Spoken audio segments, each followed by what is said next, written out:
What is going on, everybody? Welcome back to another week of Hero or Zero here on the Heroes for Hire podcast. My name is Shaun, and joining me as always is... Oh, according to my notes, it's Australian bushranger Conor Lawler? Fuck you. Fuck you. We have Australian patrons, and I do not want to insult them by excuse even me. attempting. No, and I apologise for that. It's actually New Zealand wizard Conor Lawler. Oh, Waffles is not going to be happy. You know I'm bad at accents as well. I'm real bad. But what you're really good at, Conor, is explaining what Hero or Zero is. Hero Zero is the show where every single week Shaun throws me improv accents and I knock them out of the ballpark every single fucking week. Lately he's just straight out refusing to do them. Some of them are racist. Some of them are great. Yeah, they're offensive, certainly. Yeah. Some people get offended easily. It's the woke mob, Shaun. What can you do? Oh no, stop that. The worst phrase. Anyway, this is Hero Zero, where every single week we choose one comic book character and we talk their good points and their bad points, and we generally just give you a bit of a rundown of everything to do with that character. Now, I normally choose DC characters, Shaun normally chooses Marvel characters, and Shaun, it is your week for a report, as last week I covered Calendar Man. So I'm interested to see what shit Marvel character you've chosen. I bet that you could do the whole report in an accent. I bet you. Well, I'll do an Irish accent. That's no problem at all, Conor. No, look, Conor, you know me. I'm something of a player myself. And... In what way? Because it's not sports. Warhammer. But of course. I chose a Marvel character this week. Fairly unknown, I would say. But he's a bit of a scoundrel, Conor. And so I thought, Marvel's not all clean and bright, you know, Steve Rogers fucking Hup America kind of thing. Is it Han Solo? No. But he might be similar in some ways. He's a character called Starfox. Now, okay, that's the name the Avengers gave him because his real name is Eros. Eros. Yeah, it's like Latin for horny or some shit. But okay. So he is the youngest son of two Eternals named Lars and Róisín. Originally, he was named Eron, but he was rechristened Eros at the age of 5, given his interest in the opposite sex. Fuck off. Yep. No way. Yeah. So they changed his name because he was horny. Yeah, as a 5-year-old. That's fucked. Character motivation, I suppose? It is a big part of his character, Conor. He's too busy riding. Too busy riding to actually do anything. I'll be there in a minute to save the world. Hang on. So, look, it might come into play. Eros grew up to be a fun-loving, carefree womanizer. In contrast to his brother, THanos. Fuck off. Yeah. Now that is a plot twist none of us seen coming. Straight out of left field. Straight out of left field. And once you said it, now I'm all in. Yeah, so I knew this would hook you. So, THanos has a party boy brother who's riddled with STDs. Yeah, he does. Right. So no wonder he's so angry. He's like watching him in college. He gets all the gals. Having all that fun.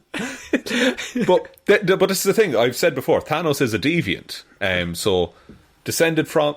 They have eternal parents, and Starfox is an eternal, but THanos has the deviant gene. It activated in him, so that's why he's all big and purple, and Starfox looks like a regular attractive man. To be fair though, how could you not get mad and have a bit of deviant if like your brother was like the greatest person that ever lived? Yeah. And he just lived his life just having loads of sex, being so popular. And you're just like, I'm a big purple monster. Oh, fuck. Yeah, you wouldn't feel great about yourself. And so THanos grew up to be a power-hungry misanthropic schemer. And only after THanos launched his first major attack against Titan, their homeworld, and left their mother Róisín dead because of it, that's when Eros began to take life a bit more seriously. In subsequent battles against Thanos, Eros fought alongside a handful of survivors from Titan. He also joined the Kree Captain Mar-Vell at a time to fight against Thanos, and he also fought alongside the Avengers in the first major defeat of Thanos. Okay, so he's always been there, but we've never seen him. Yeah, he's just floating around. He does show up. He's quite prominent in a few comics. I'll touch on him in a bit, but for the most part, he's just kind of in the background for a lot of stuff. And when you say he fought against, like, what are his powers? Because Thanos is fairly, like, indestructible. Here's the thing, is that Eros is an Eternal. So he has all the powers of the Eternals. Actually, like, super strong, super fast, can fly. Yeah. Now, one of his parents, I think, is an Eternal from Earth. The other is an Eternal from Titan. So he's slightly stronger than most of the Earth-based Eternals. But he's lazy. He doesn't train, he doesn't practice. He's just focused on having a good time, basically. He's a natural. Yeah, he's brilliant but lazy, is his thing. Right, okay. So he has all the potential. Unlike Tobey Maguire, Peter Parker, he's not really lazy. He's energetic in some ways. Oh, yes. Oh, absolutely. Like a sailor on leave, Connor. He just uses his energy in different areas. Exactly. And he does have his own powers as well, individual to him. I'll get to those later on as they do play into things. But after the defeat of Thanos, Eros no longer felt bound by duty. And so he left Titan to seek out pleasure and recreation on humanoid inhabited worlds. So he went on a bit of a gap year for himself. He's been on a gap year since he was born. He just came back from the gap year, beat up his brother, and then was like, alright lads, I'm heading off again. So he had many lovers, but his only steady relationship was with a prostitute named Heater Delight, who he genuinely got on really, really well with. Fucking great name. Great name. He helped her escape more than one possessive master. But one time, Heater kept Eros from saving her because she didn't want his face to get damaged in a fight. What? Because he's so hot, Connor. I don't know if I like that. Yeah, it's just a bit of a weird story. She gets saved by someone else, but it's a whole thing. It's a bit weird. Like, don't harm your face. Allow me to be sliced. So, Eros then consulted Isaac, which was, I did it in my report on Nova. There's like a big hive mind that's like a big supercomputer and has all the information of all of the Xandarians. And Nova's connected to it. Yes, exactly. So there's like a version of that on Titan called Isaac, which is like a person you can talk to. Like, is it Elizabeth Benning in Captain Marvel? Oh, yes. Yeah, Supreme Intelligence kind of deal. So it's an actual person you can talk to. I think it all had, like, you've got Jarvis. Yeah, Jarvis, but knows everything. Yeah, there's always an internet, basically. Yeah, there's an internet. And so he asked this master computer that knows all of the information that everyone on Titan ever knew. He asked it for data on the most suitable planet to his needs and temperament. The computer recommended Earth. Good stuff. Like, Good start. You want to have sex with human women. Yeah. I would go to Earth. Earth. Only place to be. Travelling there, Eros visited the only people he knew, the Avengers, and petitioned them to make him a member. He's just make me a member, guys. I'll be out with your hair. Just make me a member, and then I can go use it to chat up women. Then I get the paycheck, and then I can get an apartment, and I'll be fine. I imagine I turned up at a bar and I'm like, I'm part of the Avengers. I'm an Avenger, you don't even know guys. I'm not even Hawkeye. I beat him. Yeah. Brother, by the way. Difficult. Actually, once a year, they have a truce, Eros and Thanos, that they have a truce that once a year they just meet up and exchange gifts. No fucking way. Yeah, they're just that like, is so good. isn't that so brilliant? It's just like, oh, you're still my brother. You're a dickhead, but you're still my brother.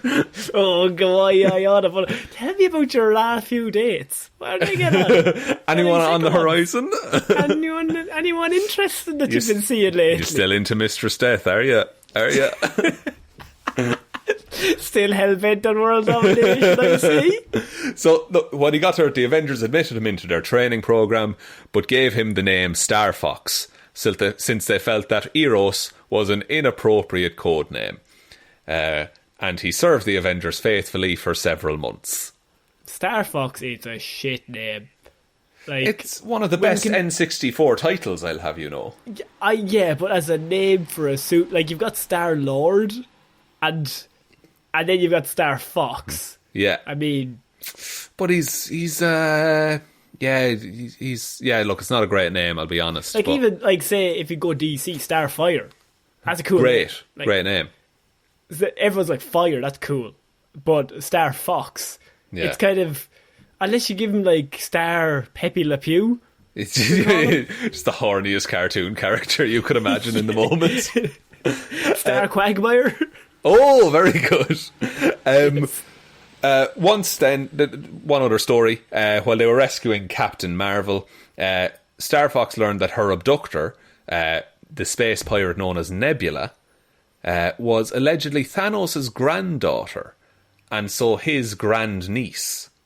He's got relations. He's got relations, and so Starfox resigned from the Avengers in order to pursue Nebula. Because he was like... Wait, when you say pursue... To look for her. Just to like... Or be look like, for her. I just want to make that clear. No, absolutely. Okay. No. Oh, not at all, right, Connor. Yeah.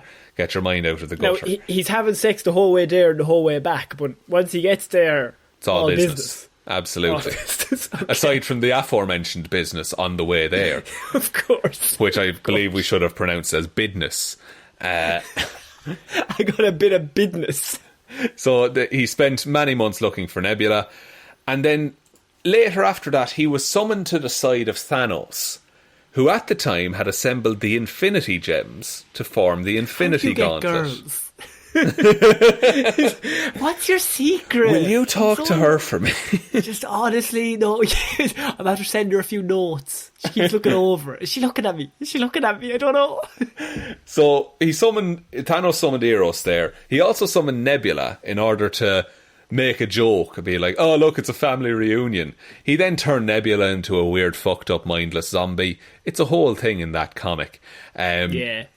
Thanos was soon defeated by an assemblage of the universe's heroes and Adam Warlock, the original owner of the Soul Gem, who ultimately took control of the Infinity Gauntlet for himself, and Eros decided that he would take Nebula into custody on Titan.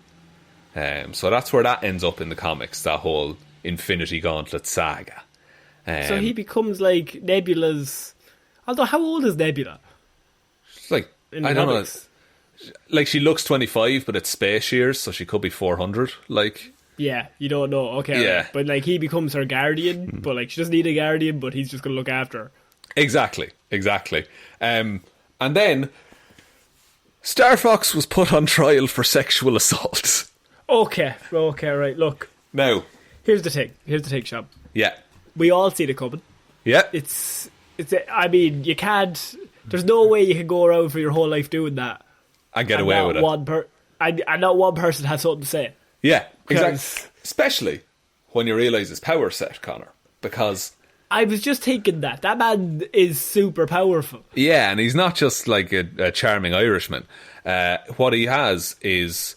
He has the ability that anyone within like a 25-foot radius of him, the pleasure centres of their brain get activated. Fuck So off. everyone falls in love with him immediately. So he's literally just like... He's just built for sex. He's just a pure sexual machine. But then, when you think about it... Oh no, this is to go dark. Every relationship he's ever had is fake. So, he was put on trial. He was accused of using his powers to seduce a happily married woman. He was defended by lawyer Jennifer Walters. No, he's grand. He's grand, it's fine. He's okay.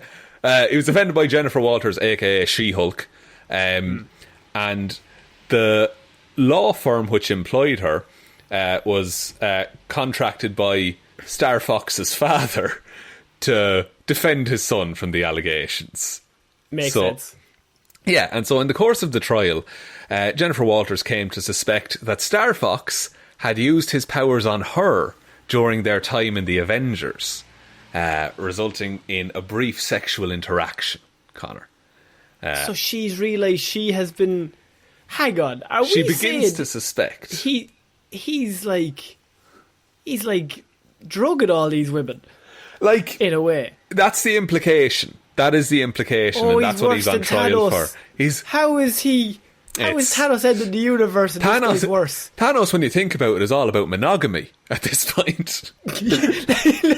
like, when you break it down, Thanos, he tells you his goals straight up.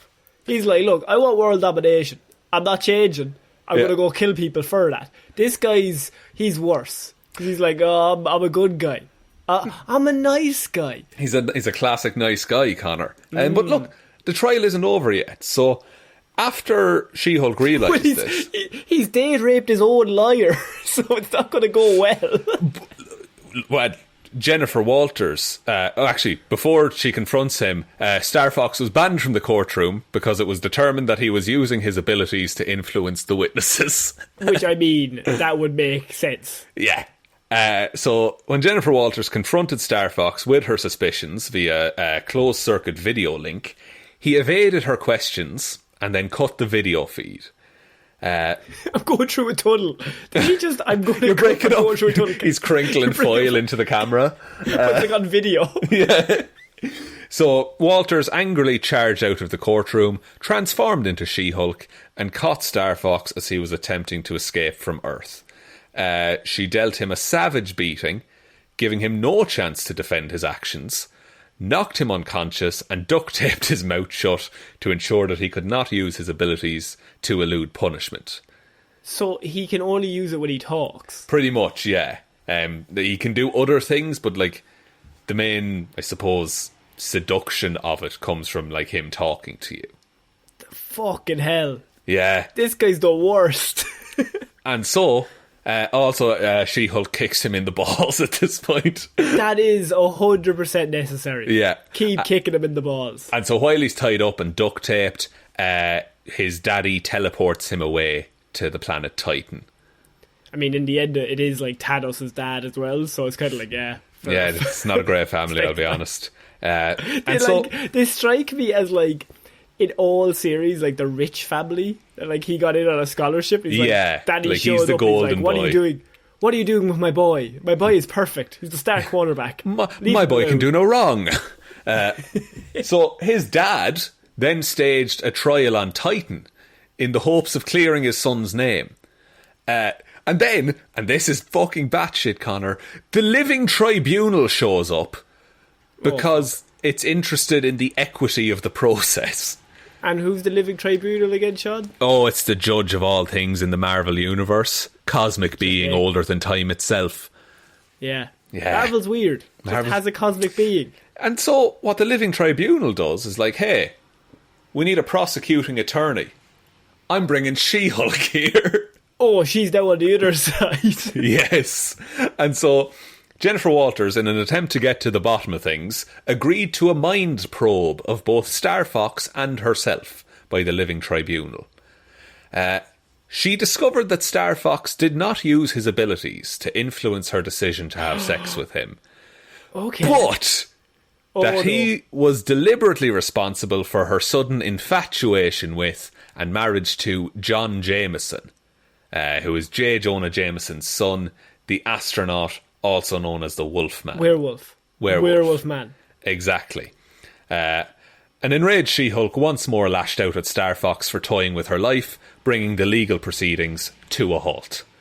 So, hang on. So he can use his powers on her to get, like... He can also be the wingman. Yeah, he can be the ultimate wingman in that he can influence people's relationships without them knowing it. Yeah. That's such a terrible, powerful weapon. It's awful.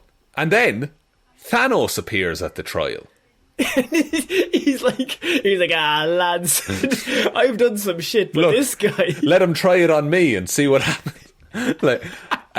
And so Thanos testified that his brother Starfox inspired his obsession with death when they were children. Because of course he did. Thanos is like getting in on this. He's loving it. So Starfox was attempting to help a young Thanos accept the death of an animal he had involuntarily killed with his newfound strength, basically. Thanos was just discovering his strength. By the law of Titan, Starfox would thus take full responsibility for all of the genocides that Thanos had later committed. Okay, now. Because he started it. So he basically made him feel good about killing the fox. Yeah. That he was like, no, it's okay. Like, death is not something to be afraid of. It's not something you should hate. And then that would have started. Basically, Thanos was just like, oh, well, death's not a big deal then. Yeah, and this is what Thanos says, but it was later revealed that this was a false memory that Thanos had implanted into Starfox's mind. Thanos was trying to get off for all the genocide that he had committed. To be fair, what a terrible family. One is up for rape and the other one's like, lads, about the genocide, can I get, just a clean slate? Can I just have a mulligan on that one, please? It was his fault. Give me a mulligan, because he's pretty bad. Come on now, lads. Thanos' implantation of the memory caused Starfox to briefly become mentally unbalanced, and he agreed to have a character called Moondragon. He agreed to have his powers shut off completely rather than risk hurting more people. Okay. So now he can't use those love powers. He's just a regular eternal god now. Just the usual, just the general superpowers. Exactly. And so, in terms of superpowers, Connor, because that's where we're leaving this story, because I just wanted to use the line that he was brought up for sexual assault. Bit of a strange comic.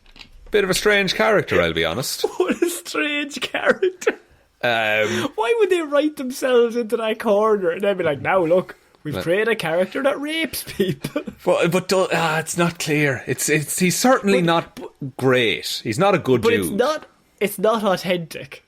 All these people are having sex with him and he's making it up. He has the power to do that. Yeah, he's kind of scummy, I'll be honest. Bit of a slide ball. Yeah.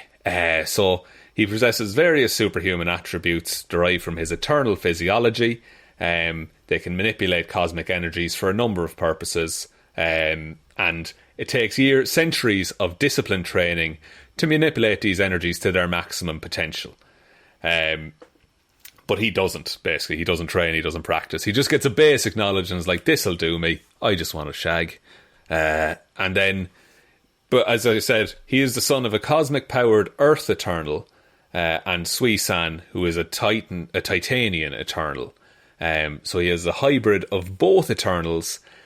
So he has a cosmic power in measure superior to the average of the common Eternals.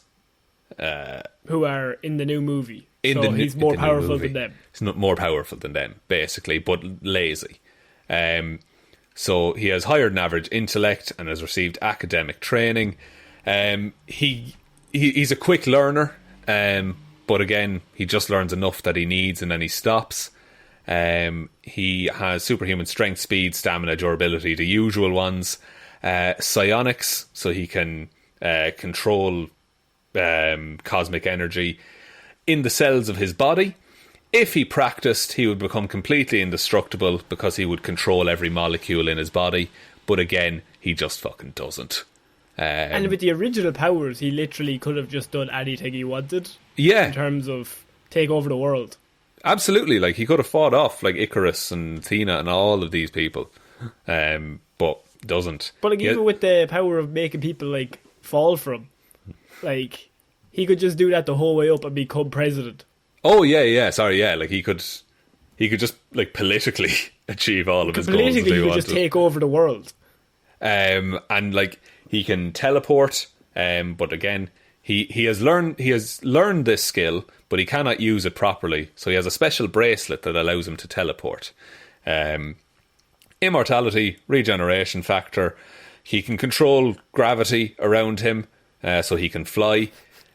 He can transmute matter, so he can manipulate atoms to make anything into anything. As you do, yeah. Pleasure stimulation. So he possesses the ability to stimulate the pleasure centres of the brains of people within 25 feet of himself. This power emanates from him at all times, causing other people to feel good around him. By concentrating, he can magnify these emanations, provoking extreme pleasurable sensations where a person might become highly aroused, euphoric, or totally sedated, as the case may be. He was able to render a captured Hydra agent completely enamoured with him for months, if not years, despite having a wife. In addition, he has demonstrated the ability to generate a mental bond between two people. And so he can create kind of an emotional bridge so that so he can make people fall in love. He can also make people feel what other people are feeling. So, I mean, I feel like that's actually more powerful than super strength yeah. flight in terms of powers. Oh yeah, like absolutely. Like imagine you're fighting like some like god level, like you're fighting like the Sentry, and you make him feel every punch that he gives you. Like he's just gonna stop. Yeah. Like you would much prefer to fight Superman than fight this guy. Like Superman is just gonna punch you, but this guy is gonna like just fuck with your brain and then punch you. Yeah, and so he doesn't tend to get into fight. Like he's a decent fighter because he has super strength and all Doesn't that. need But to. He just makes them fall in love with him, so that That's they just it. stop being angry. But it's not like he can't like do it to like Thanos. Say like it has to be. It can't be a super strong-minded individual. But like he doesn't spend his time practicing. He can't use his powers to his full extent. And he has often been beaten without much resistance from more powerful enemies. And he received a vicious kick to the groin from She-Hulk and was down instantly, basically. I mean, multiple kicks to the groin. Oh yeah, and some other places as well, I would say. And so just on the power grid, he has an intelligence of 3, strength of 4, speed of 5, durability of 3, energy projection of 3, and fighting skills of 3. So he's kind of grand across the board. But it's that they're not his big strength. No, he could be like... Is the mindfuck. Yeah, the mindfuck is... Literally the mindfuck in some cases. Yeah. It's a busted power. It's absolutely ridiculous. Also, if he trained it, I bet he could do it like worldwide. Oh yeah, 25 feet. Connor, imagine he went into Cerebro. Yeah, and just like turned every mutant, and they just all fell in love with him, and he became the King of the great mutants. leader that Magneto wants to be. Like, it could happen. Like, or he just makes everyone real happy all at once. All at once, but then he is like, it's because of me. Yeah, and everyone's like, he's God. Like, he's the Lord who come back. Like, it's ridiculous. And the fact, like, and he's an interesting enough character, but then when you see he's Thanos' brother, that's also and pretty somehow wild. more scummy. Yeah, he's scummy in a much different way, I think. Yeah, like, he's slimeball scummy. Whereas Thanos, like, you're just like, well, look, he's about genocide, but he tells you straight up, I'm into genocide. This is what I want to do. Thanos is the lad that starts a fight in a nightclub, but Starfox is like a leery prick who's just creeping on everyone. Yeah. Like, at least the guy who's starting the fight, he's like, I'm here to fight. Yeah. And you're like, alright, well, look, he's a fucking dickhead, but, like, he tells it how it is. But Yeah. the other guy's slimy. Yeah, you don't want to be around either of them, to be honest. But look, it's an interesting character. It's a kind of a weirder take on a comic character than we usually go through. But I just thought I'd switch it up for this week, Connor. I think Thanos' brother is interesting. I didn't even know he had a brother. Yeah, he has a son as well. He's called Thane. Oh, I kind of knew that. I have recollection of reading that before. Yeah, he's had a few runs himself recently. So yeah, but yeah, that's my report, Connor. Very good, Shaun. Very good. Let's never cover that guy again. No, let's never bring him up. It's just the worst. Made me feel weird. So Shaun, if all the listeners would be kind enough and they want to support the show, they can of course give us a like and review on any podcast platform they're listening to this on. But they can also head on over to our Patreon, where we have all the extra content up there, lots of movie reviews. We've done reviews for all the recent Disney Plus series, Loki, Falcon Winter Soldier, all that stuff. It's all up there if you want to check that out. It's the cost of one coffee per month, so not bad. And you get a shout today. And you get a shout at the end of Mondays and Wednesday shows. You can also support the show by following us over on Twitter, I should say. The Twitter is at Heroes for Hire Pod. The 4 is the number 4. Facebook is Heroes for Hire Podcast. Instagram is Heroes for Hire Podcast. And most importantly, we also have a Facebook this group called Detective Divilman's Discussion Group. Good fun in that group, everyone. We talk about films and things. Good fun. You can all you have to do is just request, and one of us will approve you. So that's kind of it. It's usually Connor, I'll be honest. I'm not great at it. But and then most importantly, you can just tell one human being that we exist. Oh, just the one, please. Just the one, please. So I have been Ciara Lawler. I have been Shaun Meehan. And we shall see you all next week. Bye. Bye.